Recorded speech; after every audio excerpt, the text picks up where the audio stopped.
তাহলে প্রিপোজিশনের সংজ্ঞা দেখলি সবাই বুঝতে পারলি তো? নাউন বা প্রোনাউনের আগে বসে কে বসে? প্রিপোজিশন। ক্লিয়ার হয়েছে? প্রিপোজিশনের এক্সাম্পল আছে on, at, in, to, under, by, আর অনেক আছে। বিভিন্ন প্রিপোজিশনের দ্বারা আমরা ছবির সাহায্যে কিছু প্রিপোজিশন আমরা শেখার চেষ্টা করব, ঠিক আছে? ছবি দেখে দেখে, যেমন দেখ এখানে অন, এটা একটা বক্স বটে, উপরে কি বল, একটা বলের ছবি, কিসের ছবি? বল। যদি এই বক্সের উপর করে যদি বল রাখা হয়, ঠিক আছে, একটা বক্স আছে তো, জিওমেট্রি বক্স দেখি, ওই জিওমেট্রি বক্স দেখি, ওই জিওমেট্রি বক্স দেখি, এটা বক্স বটে তো, ক্লিয়ার? তাহলে এই বক্সের মধ্যে আমাদের বল তো নাই, তাহলে কি দিছি? এই পেনটা দিছি, ঠিক আছে? এটাকে পেন ভাব, এটাকে কি ভাববি? পেন। তো এই পেনটা যদি বক্সের উপর একদম করে টাচ হয়ে থাকে, কি হয়ে থাকে? টাচ। একদম যদি টাচ হয়ে থাকে, এই সারফেসটা এটা টাচ হয়ে থাকে, তাহলে অন বসবে, কি বসবে? অন। তখন ইংরেজিতে the pen is on the geometry box. Clear হয়েছে? বুঝতে পারলি? যদি এই পেনটা এখানে রাখি দিই এই টেবিলটার উপরে, তাহলে কি হবে? The pen is on the table. Clear হয়েছে? যদি এই পেনটাকে আমি এই বইটার উপরে রাখি, এই বইটার উপরে, তাহলে কি হবে? The pen is on the book. Clear হয়েছে? তাহলে বুঝতে পারলি? তাহলে অন কখন বসতে হবে? উপরে বুঝাইতে, কখন? উপরে। কিন্তু দেখছো টাচ থাকতে হবে, কি থাকতে হবে? টাচ থাকতে হবে। যদি এসে টাচ না থাকে না, তাহলে অন হবে না। ক্লিয়ার হয়েছে? তাহলে এইটা বুঝতে পারলি সবাই? On clear. অনের আরো ব্যবহার আছে, এটা পরে দেখছি। এবারে এই যে কি লেখা? ইন। কি লেখা আছে? ইন। ইন হচ্ছে ভিতরে বুঝাইতে ইন বসে, কিছে? ভিতরে বুঝাইতে। যেমন এটার ভিতরে যদি আমি কলম ঢুকে দিই না, the pen is in the box, কি লিখবি? The pen is in the box. বাইরে দেখলে হবে না, ঠিক আছে? ভিতরে দেখলে ইন, ভিতরে দেখলে ইন। ক্লিয়ার হয়েছে? যদি এই পেনটাকে এই বক্সটা নিচে থাকে, কোথায় থাকে? নিচে, একটু নিচে, তাহলে বলবো আন্ডার। কি বলবো? আন্ডার। আন্ডার মানে নিচে। ওই বিড়ালটা বললো না টেবিলের নিচে, the cat is under the table, সেরকম the pen is under the box. The pen is under the box. Revision কর, বল the pen is under on the box. আচ্ছা বল, the pen is in the box.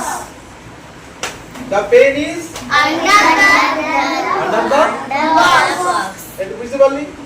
আচ্ছা, এবার আছে below are beneath আছে না? Below মানে নিচে আর বিনিথ মানে নিচে। অনেকটা যখন নিচে বুঝবো তখন বিলো ব্যবহার করব আর beneath. The pen is below the box. Below মানে কি বলবি? নিচে। আচ্ছা, in front of মানে কি সম্মুখে বা সামনে। যদি এই কলমটা কি সামনে থাকে এখানে, তাহলে আমরা কি বলবো? The pen is in front of the box. কি বলবো? The pen is in front of the box. Clear হয়েছে? এই কলমটা যদি বিহাইন্ড মানে পেছনে, বিহাইন্ড মানে পেছনে, এটা আছে তো বক্সটা, এটার পেছনে যদি থাকে তাহলে বলবো the pen is behind the box. Clear হয়েছে? the pen is behind the box. Very good. আচ্ছা, beside মানে কি? পাশে। আর by মানে কি? পাশে। যদি এই পেনটা এখানে থাকে পাশটাতে বসে দাঁড়ায়, ধর একটা লোক আছে, সাপোজ আমি পেন দিয়ে বুঝাচ্ছি, ঠিক আছে? তাহলে আমরা বলি the man is standing beside the, এটা ধর বাড়ি বলে একটা, কারো ঘর বলে, কি বলে? কারো ঘর, এটা ঘর, এটা একটা লোক বলে ধর। তাহলে আমরা বলতে পারি যে মানুষটা দাঁড়িয়ে আছে বাড়িটির পাশে, ইংরেজি কি হবে? The man is standing beside the house. Clear হয়েছে? তো এইটা আমরা কি করব? The pen is beside the box. Clear হয়েছে? বায়ো বলতে পারি অথবা beside বলতে পারি। ক্লিয়ার হয়েছে? তারপরে দেখ, এগুলো তো আমরা সব বুঝতে পারলি সবাই। তাহলে অন বুঝতে পারলি, ইন বুঝতে পারলি, আন্ডার বুঝতে পারলি, বিলো বিনিথ বুঝতে পারলি, in front of, behind, beside, এগুলো সব বুঝতে পারলি। কোন অসুবিধা? এবারে এক্সট্রা আরো কিছু জিনিসের এক্সাম্পল যদি দেখতে হবে, তাহলে ওগুলো দিয়ে আমরা বুঝতে পারবো, এগুলো থেকে প্রশ্ন আসবে পরীক্ষায়, ঠিক আছে? যেমন এটের ব্যবহার দেখতে পাবেন। এটের ব্যবহার কি কি? না নির্দিষ্ট জায়গা বোঝাতে। কি বোঝাতে? নির্দিষ্ট জায়গা বোঝাতে। ছোট জায়গা বোঝাতে আর সময় বোঝাতে এট ব্যবহার করবে। ক্লিয়ার হয়েছে? নির্দিষ্ট জায়গা মানে কি? ধরো যদি কোনো জায়গায় থাকিস তো বলবি right now I am at tuition centre. Clear হয়েছে? তাহলে এটা হচ্ছে নির্দিষ্ট জায়গা। ছোট জায়গা কি? না ছোট জায়গার পূর্বে আমাদের অ্যাড বসে জানিস তো যেমন মূল্য তাহলে কি লিখব ড্যাশ মূল্য ইন মূল্য অ্যাড করব আচ্ছা ড্যাশ কলকাতা তাহলে কি বলবো ইন কলকাতা কলকাতা একটা বড় জায়গা তাহলে লাগবে ইন ছোট জায়গায় কি বসবে অ্যাড আচ্ছা সময় বোঝাতে কি বোঝাবে কি বসবে সময় বোঝাতে অ্যাড বসে কি বসে যেমন এখন কটা বাজছে 5টা তাহলে 5 pm তাহলে at 5 pm ক্লিয়ার হয়েছে তাহলে এই সময়ের আগে কি বসবে at সময়ের আগে কি বসবে at বরাবর তাহলে at এর তিনটে ব্যবহার বল নির্দিষ্ট জায়গা বোঝাতে at বসে আরেকটা ছোট জায়গাতে আরেকটা সময় বোঝাতে বুঝতে পারলি এবারে অনের ব্যবহার দেখব অনের ব্যবহার দেখলে দেখি একবার এছাড়া অনের ব্যবহার আছে কেমন না তারিখ বোঝাতে কি বোঝাতে তারিখ বোঝাতে আর বার বোঝাতে কি বোঝাতে বার বোঝাতে যদি আমি লিখে দিই সানডে মন্ডে টিউসডে তাহলে ড্যাশ সানডে লিখে দিলাম পর কি হবে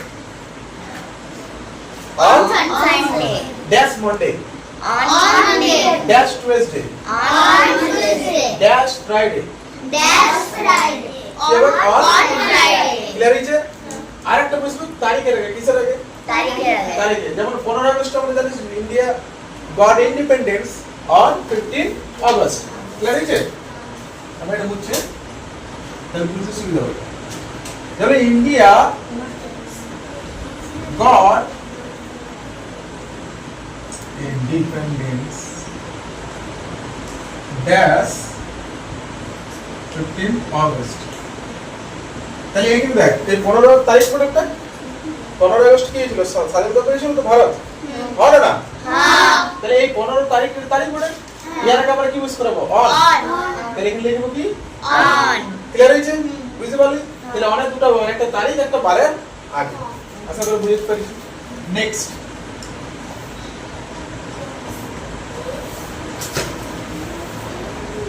এই বুঝে দিলাম যা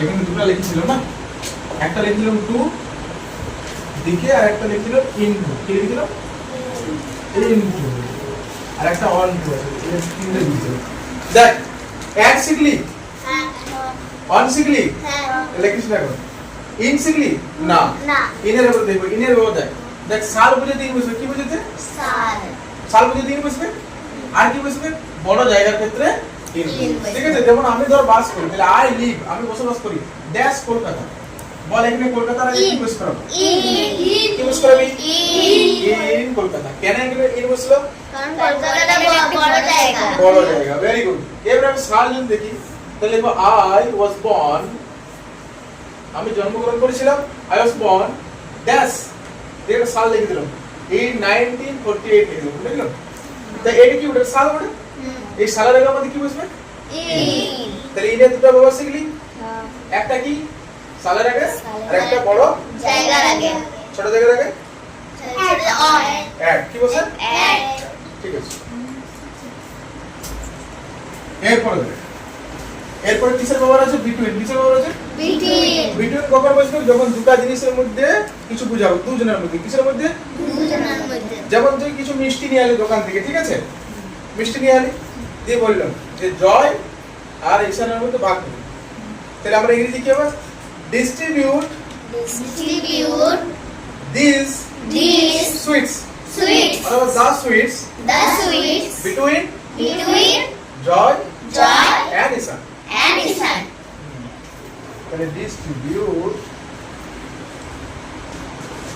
দ্য সুইটস সুইটস মানে কি মিষ্টি এই মিষ্টিগুলোকে ভাগ করে দাও নাকি তার মধ্যে ড্যাশ জয় এন্ড ঈশান তাহলে দেখি এখানে কজন ব্যক্তি আছে জয় আর ঈশান কজন ব্যক্তি দুজন কজন দুজন তাহলে এই দুজন যদি বুঝাই তাহলে আমরা কি বুঝবো between তাহলে এখানে কি লিখবে between জোরে জোরে পড় sentence distribute distribute the sweets the sweets between Joy and Ishan তাহলে জয় আর ঈশানের মধ্যে যখন ভাগ করলি তখন এগুলো বিটুইন কি হলো between আবার এটা যদি অনেক জনের যদি ভাগ করিস পুরো ক্লাসটাকে যদি ভাগ করিস তখন আমরা ব্যবহার করব এমাং কি ব্যবহার করব among সাপোজ আমি লিখলাম